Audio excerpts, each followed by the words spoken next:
അപ്പോൾ ഞങ്ങൾ രാമഭക്തരായ 2-3 പോലീസ് ഉദ്യോഗസ്ഥന്മാരോട് ഞങ്ങളെ ഒന്ന് സഹായിക്കണം, ഞങ്ങളിങ്ങനെ ഒരു അവസ്ഥയിൽ ഇവിടെ കിടക്കാൻ വന്നതല്ലല്ലോ, ഞങ്ങൾ കർസേവ നടത്താൻ വന്നവരല്ലേ, അപ്പോൾ ഞങ്ങൾക്ക് എന്താണ് ഇനി അടുത്ത് ചെയ്യേണ്ടത് എന്നുള്ള ഒരു തീരുമാനത്തിലെത്താൻ കഴിയുന്നില്ല, അതുകൊണ്ട് ഫോൺ ചെയ്യാൻ ഒരു അവസരം ഉണ്ടാക്കണം എന്ന് അഭ്യർത്ഥിച്ചു. അപ്പോൾ അവർ ആ നമ്പർ വാങ്ങി. ഞങ്ങൾക്ക് ഈ 3 പ്രമുഖരായ കാര്യകർത്താക്കളുടെ നമ്പർ അല്ലാതെ ഉത്തർപ്രദേശിൽ തന്നെ ഉള്ള രാമ ജന്മഭൂമി മുക്തിയജ്ഞ സമിതിയുടെ പ്രധാനപ്പെട്ട 2 സംസ്ഥാനതല നേതാക്കളുടെ നമ്പർ കൂടെ ഉണ്ടായിരുന്നു. അങ്ങനെ 5 നമ്പറും ഞങ്ങൾ അവരുടെ പോലീസിൻ്റെ കയ്യിൽ കൊടുത്ത് ഇതിലാരെയെങ്കിലും ബന്ധപ്പെടാൻ കഴിയുമോ എന്ന് നിങ്ങൾ നോക്കാൻ പറഞ്ഞു. ഈ നമ്പർ വാങ്ങി പുറത്തു പോയ പോലീസുകാർ വൈകുന്നേരം തിരിച്ചെത്തിയിട്ട് എന്ന് പറഞ്ഞു, ഈ 5 നമ്പറുകളിലും ആളെ കിട്ടുന്നില്ല എന്നാണ് മറുപടി പറഞ്ഞത്. അതിനുശേഷം ഞങ്ങൾ പിന്നെ എന്ത് ചെയ്യാമെന്ന് ആലോചിച്ചപ്പോൾ അവർ പറഞ്ഞു, നിങ്ങളെ വേണമെങ്കിൽ ഞങ്ങൾ പുറത്തെത്തിക്കാം, നിങ്ങൾക്ക് ആരെയെങ്കിലും ബന്ധപ്പെടാൻ കഴിയുമെങ്കിൽ അതിനുവേണ്ടി ശ്രമിക്കൂ എന്ന് പറഞ്ഞു. അങ്ങനെ ഞങ്ങൾ കേരളത്തിൽ ബന്ധപ്പെടാൻ തീരുമാനിച്ചു. അന്ന് രാത്രി ഒരു 10 മണിയോടുകൂടി ഞങ്ങളുടെ മതിൽ ചാടി പുറത്ത് എത്തി. അവിടെ ഒരു പോലീസ് വാഹനം ഞങ്ങളെ കൊണ്ടുപോകാൻ വേണ്ടി കാത്തു നിൽക്കുകയായിരുന്നു. ഞാനും മറ്റൊരു പ്രവർത്തകൻ ശ്രീ MB ബാലകൃഷ്ണൻ എന്ന് പറയുന്ന നെയ്യാറ്റിൻകരയുള്ള അദ്ദേഹം ഹോമിയോ ഡോക്ടറാണ്, ട്രാൻസ്പോർട്ട് ജീവനക്കാരനായിരുന്നു. അദ്ദേഹവും ഞാനും കൂടെയാണ് പുറത്തു പോകാൻ തീരുമാനിക്കപ്പെട്ടത്. ഞങ്ങൾ 2 പേരും കൂടെ മതിൽ ചാടി പുറത്തെത്തി ആ ജീപ്പിൽ കയറി. അന്നത്തെ ഒരു അവസ്ഥ, ഒരൊറ്റ പ്രൈവറ്റ് വാഹനമോ അതുമല്ല പൊതുഗതാഗതത്തിന് ആവശ്യമായ വാഹനങ്ങൾ അതെല്ലാം നിരോധിച്ചിരുന്നു. ഒരു വാഹനവും പിന്നെ UP പോലീസിൻ്റെ സുരക്ഷകൾ മറികടന്ന് അതുവഴി പോകാൻ കഴിയില്ലായിരുന്നു. വ്യോമമാർഗമോ ജലമാർഗമോ കരമാർഗമോ ഒരൊറ്റ കർസേവകൻ പോലും UPയുടെ അതിർത്തിക്കുള്ളിൽ എത്താതെ നോക്കാൻ നിതാന്ത ജാഗ്രതയോടുകൂടി മുലായം സിംഗിൻ്റെ പോലീസ് നോക്കിയിരുന്നു. അതുകൊണ്ട് മറ്റൊരു വാഹനവും അവർക്ക് സംഘടിപ്പിക്കാൻ പറ്റില്ല. ആകെ സുരക്ഷിതമായി നമ്മളെ കൊണ്ടുപോകാൻ കഴിയുന്നത് പോലീസ് വാഹനം തന്നെയാണ്. അങ്ങനെ ആ വാഹനത്തിൽ ഞങ്ങളെ അവിടുത്തെ ജില്ലാ ടെലികോം ഓഫീസിലെത്തിച്ചു. അവിടെ ഒരു മുതിർന്ന ഉദ്യോഗസ്ഥൻ, ഉന്നത ഉദ്യോഗസ്ഥൻ ഞങ്ങളെ കാത്തു നിൽക്കുകയായിരുന്നു. അദ്ദേഹത്തിൻ്റെ ക്യാബിനിൽ ഞങ്ങളെ കയറ്റിയിട്ട് നിങ്ങൾ ആവശ്യമായിട്ട് ഫോൺ ചെയ്തോളൂ എന്ന് പറഞ്ഞു.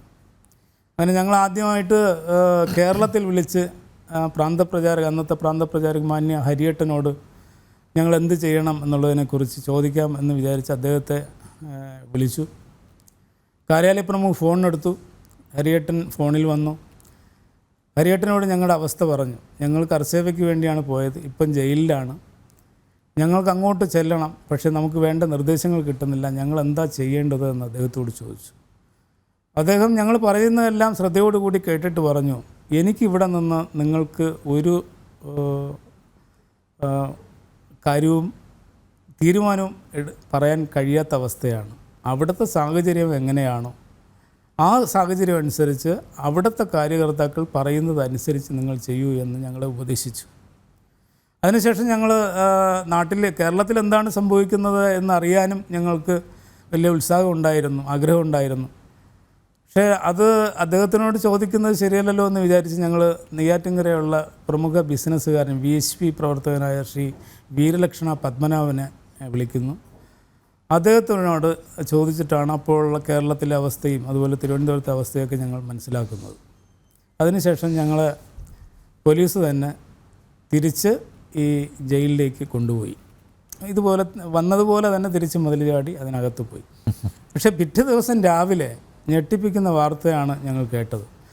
കാരണം പോലീസുകാരോ ഒറ്റുകൊടുത്തു, കർസേവകർ രാത്രി പുറത്തുപോയി എന്ന്. ഞങ്ങൾ പോയത് ബോംബ് തുടങ്ങിയ മാരക ആയുധങ്ങൾ സംഘടിപ്പിക്കാനാണ്, വലിയ ഒരു പ്രക്ഷോഭത്തിന് കോപ്പ് കൂട്ടുകയാണ്, അതിലേക്കുള്ള ആയുധ സമാഹരണത്തിനാണ് ഞങ്ങൾ പുറത്തു പോയത് എന്നാണ് പോലീസ് ധരിച്ചത്. പിറ്റേ ദിവസം രാവിലെ തന്നെ റെയ്ഡ് ഉണ്ടാകുമെന്ന് ഞങ്ങളോട് പോലീസ് ഉദ്യോഗസ്ഥർ തന്നെ പറഞ്ഞു. അങ്ങനെ എന്തെങ്കിലും ആയുധം ഉണ്ടെങ്കിൽ മാറ്റിവെക്കാൻ ഞങ്ങൾ അഭ്യർത്ഥിച്ചു. കാരണം ഞങ്ങളുടെ ഈ ജയിലിൽ ഈ വിശ്വഹിന്ദു പരിഷത്തിൻ്റെ കർസേവകർ മാത്രമല്ല, ശിവസേനയുടെ പ്രവർത്തകരായ ആൾക്കാർ കർസേവകരായി വന്നിട്ടുണ്ട്. ഇതുകൂടാതെ മഹാരാഷ്ട്രയിലും ബീഹാറിലും അതേപോലെ ആന്ധ്രാപ്രദേശിനുമൊക്കെ വന്നിട്ടുള്ള സന്യാസികൾ, അവരുടെ ശിഷ്യന്മാർ, മഠങ്ങളിലുള്ള ആൾക്കാർ, മറ്റ് സാംസ്കാരിക സംഘടനകളിലെ ആൾക്കാർ, ഇവരെല്ലാവരും കൂടെ ചേർന്നതാണ് ഈ 867 പേർ. ഏതാണ്ട് ഒരു 350 പേരിനകത്തെ VSVയുടെ നേതൃത്വത്തിൽ കർഷകരായി വന്നവരുള്ളൂ. ബാക്കിയൊക്കെ ഞാൻ ഈ പറഞ്ഞതുപോലെ മറ്റ് സംഘടനകളിലും അതുപോലെ സന്യാസിമാരുടെ ശിക്ഷഗണങ്ങളും ഒക്കെയാണ്. അപ്പം അവരുടെ മേൽ നമുക്കൊരു നിയന്ത്രണവുമില്ല. അതുകൊണ്ട് ഞങ്ങൾ പൊതുവെ എല്ലാവരോടും പറഞ്ഞു, നിങ്ങളെന്തെങ്കിലും ആയുധം ഉണ്ടെങ്കിൽ മാറ്റി വയ്ക്കണം, പോലീസ് റൈഡ് ഉണ്ടാകുമെന്ന് പറഞ്ഞു. ഒരു 10 മണിയോടുകൂടി പോലീസ്, വലിയ ഒരു സംഘം പോലീസ് ജയിൽ വളപ്പിനുള്ളിൽ വന്നു, പരിശോധന ആരംഭിച്ചു. ഏതാണ്ട് ഒരു 1.25 മണിക്കൂർ നീണ്ടു നിന്ന പരിശോധനയ്ക്കിടയിൽ നമ്മുടെ നെയ്യാറ്റിൻകര നിന്ന് വരുന്ന ശക്തിധരൻ എന്ന കർഷകൻ്റെ കയ്യിൽ നിന്ന് ചെറിയൊരു കത്തി കണ്ടെടുത്തു. മറ്റ് 2 പേരിൽ നിന്ന്, മറ്റ് 2 സംസ്ഥാനത്തിൽ നിന്നുള്ള ആൾക്കാരുടെ കയ്യിൽ നിന്നും ചെറിയ ആയുധങ്ങൾ കണ്ടു. ഇവരെ 3 പേരെയും അറസ്റ്റ് ചെയ്ത് അവർ പോലീസ് കൊണ്ടുപോകാൻ ശ്രമിച്ചപ്പോൾ ഞങ്ങൾ തടഞ്ഞു. കാരണം ഇപ്പോഴേ ഞങ്ങൾ അറസ്റ്റിലാണ്, ജയിലിലാണ്, പിന്നെ നിങ്ങൾ എവിടെയാണ് കൊണ്ടുപോകുന്നതെന്ന് ഉയർന്ന പോലീസ് ഉദ്യോഗസ്ഥന്മാരോട് ഞങ്ങൾ പരാതിപ്പെട്ടു. ഓക്കെ. അങ്ങനെ പരാതിപ്പെട്ട് നിൽക്കുന്ന സമയത്ത് തന്നെ ശിവസേനയിലെ പ്രവർത്തകരായി വന്ന കർഷകർ മുദ്രാവാക്യം വിളി, ജയ് ശ്രീറാം വിളിയോടുകൂടി കുറച്ച് ബഹളം വെച്ചു. ആ സമയത്ത് തേങ്ങ പോലെ എന്തോ ഒരു സാധനം എടുത്ത് ഇവരുടെ ജീപ്പിലേക്ക് എറിഞ്ഞു. പിന്നെ സംഭവിച്ചത് വിവരണാതീതമായ ക്രൂരമായ ലാത്തി ചാർജാണ്. കാരണം ഞങ്ങളോട് സംസാരിച്ചിരുന്ന കമ്മീഷണർ തന്നെ ലാത്തി ചാർജിനും ടിയർ ഗ്യാസ് പ്രയോഗത്തിനും ഓർഡർ കൊടുത്തു. പിന്നെ നടന്നത് നരനായാട്ടാണ്. കാരണം പോലീസുകാർ എങ്ങനെയെല്ലാം കർഷകരെ ഉപദ്രവിക്കാമോ ഉപദ്രവിച്ചു. ലാത്തി കൊണ്ടും ബൂട്ട് കൊണ്ട് ചവിട്ടി അരച്ചു എന്ന് പറയുന്നതാണ് ശരി. കേരളത്തിൽ നിന്ന് അത് പ്രത്യേകിച്ച് തിരുവനന്തപുരത്ത് നിന്ന് അന്ന് 87 പേരിൽ 55 പേർക്ക് മാരകമായി പരിക്കേറ്റു. BSDBയുടെ ഇപ്പോഴത്തെ ചെയർമാൻ ശ്രീ വിഷ്ണുപുരം ചന്ദ്രശേഖരൻ ആ ഗ്രൂപ്പിലുണ്ടായിരുന്നു. അദ്ദേഹത്തിന് മാരകമായി പരിക്കേറ്റു.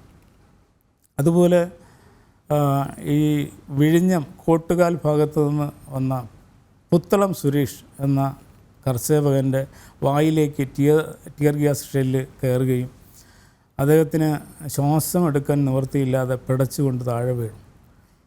അതുപോലെ മുക്കോലയിൽ നിന്ന് വന്ന ബിജുവിൻ്റെ കാലൊടിഞ്ഞു. ഇങ്ങനെ വിവരണാതീതമായ നിലയിലാണ് ക്രൂരമായ ലാത്തിച്ചാർജാണ് നടന്നത്. ഏതാണ്ടൊരു 1.25 മണിക്കൂർ അത് നീണ്ടു നിന്നു. അതിനുശേഷം വന്ന് നോക്കിയപ്പോൾ തലങ്ങനെയും വിലങ്ങനെയും അടികൊണ്ട് അങ്ങേയറ്റം അവശരായി കിടക്കുന്ന കർഷകരെയാണ് കാണുന്നത്. ഞങ്ങൾ കേരളത്തിലുള്ളവർ മാത്രമല്ല, ഈ 867 പേരിൽ ഏതാണ്ട് ഭൂരിപക്ഷം പേരും, 80% പേരും അടികൊണ്ട്. ഈ 20% ആളുകൾക്കാണ് അടികൊള്ളാതെ രക്ഷപ്പെട്ടത്. ബാക്കി എല്ലാവരെയും മാരകമായി ആണ് അടിച്ചത്. അത് മനുഷ്യത്വരഹിതമായ പ്രവർത്തനമായിരുന്നു. കാരണം ജയിലിനുള്ളിലാണ്, പുറത്തൊരു പ്രകടനമോ ഒന്നുമല്ല. ഒരിക്കലും ഒരു പോലീസ് ഫോഴ്സിൽ നിന്ന് പ്രതീക്ഷിക്കുന്ന ഒരു കാര്യമല്ല അന്ന് നടന്നത്. എത്രത്തോളം കർഷകരെ ശത്രുക്കളായി കണ്ട് അങ്ങേയറ്റം ശത്രുതയോടുകൂടി പെരുമാറുന്നത് പോലെയാണെന്ന് പോലീസ് ഞങ്ങളോട് നേരിട്ടത്.